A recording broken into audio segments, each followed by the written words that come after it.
पुरोगामी संविधानवादी रिपब्लिकन व लोकशाहीवादी मताचे विभाजन टाळण्यासाठी विविध रिपब्लिकन राजकीय, कामगार आणि सामाजिक संघटनांच्या वतीनं रिपब्लिकन लोकशाही मोर्चा स्थापन करण्यात आलाय। आगामी नागपूर महानगरपालिका निवडणुकीत हा मोर्चा सर्व प्रभागात सर्व जागांवर ताकदीनं निवडणूक लढवणार असल्याची घोषणा करण्यात आली।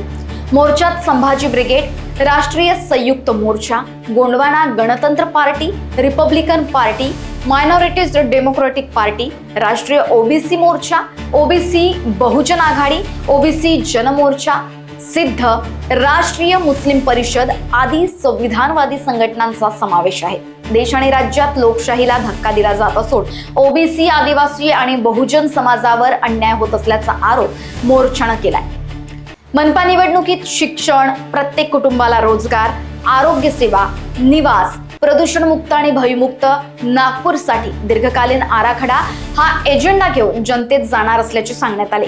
पत्रपरिषदेला जनार्दन मोन, प्राध्यापक मधुकर उईके, श्रीकांत धोटे, प्रताप पटले, हरीश उईके, कॉम्रेड राजेंद्र साठे आदी जण उपस्थित होते। सगळे जे कोणते छोटे मोठे कास्ट कॉम्बिनेशन्स आहेत ते सगळे आमच्या सोबत आहेत। एक अभिनव स्वरूपाचा यशस्वी प्रयोग आम्ही या नागपूरच्या महानगरपालिकेमध्ये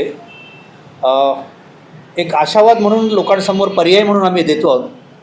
आणि ज्या पद्धतीने बुट्टीबोरीमध्ये जो प्रयोग झाला, आदरणीय हरीशजींनी जे सांगितलं ते खऱ्या अर्थाने लोकांनी हा पर्याय स्वीकारला।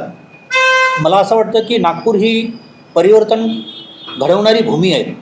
इथे सगळ्याच प्रकारच्या चळवळी यशस्वी झाल्या आहेत आणि आदरणीय गाडे साहेबांनी किंवा उईके साहेबांनी काही थोडंसं यथार्थ आहे त्याच्यावरही भाष्य केलं आहे की जर समजून चाला एखाद्या निवडणुकीमध्ये लोक लाखोनी करोडोनी जर रुपये पैसे खर्च करत असेल किंवा ती पार्टी इंडिव्हिज्युअल खर्च करत असेल तर तो खरंच लोकांचा विकास करेल का?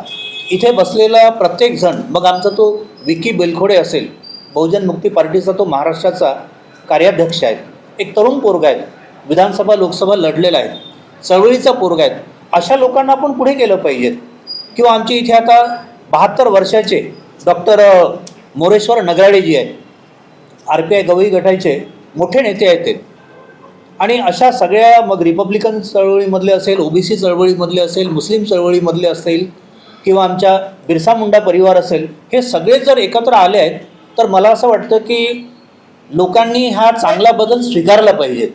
आपण सगळेच ब्लेम करतो किंवा सध्याचं राजकीय वातावरण घाणेरडं झालेलं आहे, पैशासमोर कोणाचा टिकावं लागणार नाही, परंतु बाबासाहेबांनी जे आपल्याला संविधान दिलं तर त्या संविधानामध्ये 1 मॅन 1 वोट 1 व्हॅल्यू याचा जर आपण प्रामाणिकपणाने जर उपयोग केला तर निश्चितच आपण परिवर्तन घडवू शकतो। हे बुट्टीबोरीने दाखवलं।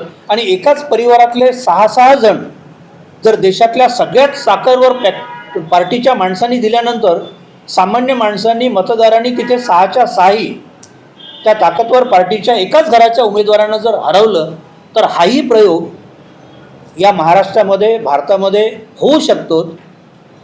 संविधानावर फुले शाहू आंबेडकर, शिवरायांच्या आणि भाऊसाहेब पंजाबराव देशमुखांच्या, बिरसा मुंडांच्या विचारांवर लोक अजूनही कायम आहेत। फक्त कुठेतरी तो आशावाद निर्माण होणं गरजेचं आहे आणि तो आशावाद रिपब्लिकन लोकशाही मोर्चाच्या माध्यमातून आम्ही निर्माण केलेला आहे। आम्ही सगळ्यांना हात जोडून विनंती करतो। लोकवाहिनी मीडियाकरिता अविनाश तोतडे, नागपूर।